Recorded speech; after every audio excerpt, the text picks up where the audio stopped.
আসসালামু আলাইকুম রহমতুল্লাহ। সকলে কেমন আছেন? আশা করি সকলে ভালো আছেন।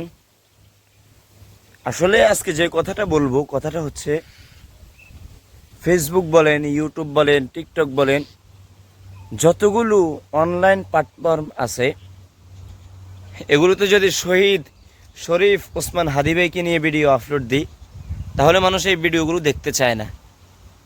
যদি আমি আপনাদেরকে কারণ জিজ্ঞেস করি, আপনারা হয়তো বলবেন শরীফ ওসমান হাদি মরে গেছে, তাকে নিয়ে আর মানুষের তো মাতামাতি নেই, তাকে কেন মানুষ দেখবে? হ্যাঁ, আসলে বাস্তব বিষয় এমন না। বাস্তব বিষয় হচ্ছে শহীদ শরীফ ওসমান হাদি, সে একজন বিপ্লবী ছিলেন। সে ছিলেন বাংলাদেশকে জালেমদের হাত থেকে রক্ষা করার জন্য বিদ্রোহ করেছেন। শহীদ শরীফ ওসমান হাদি সেটা একটা নাম নয়। শহীদ শরীফ ওসমান হাদি হচ্ছেন একটা ইতিহাস, যে ইতিহাস যোগে যোগে আসে না, তাদেরকে মনে রাখতে হয়। ধন্যবাদ।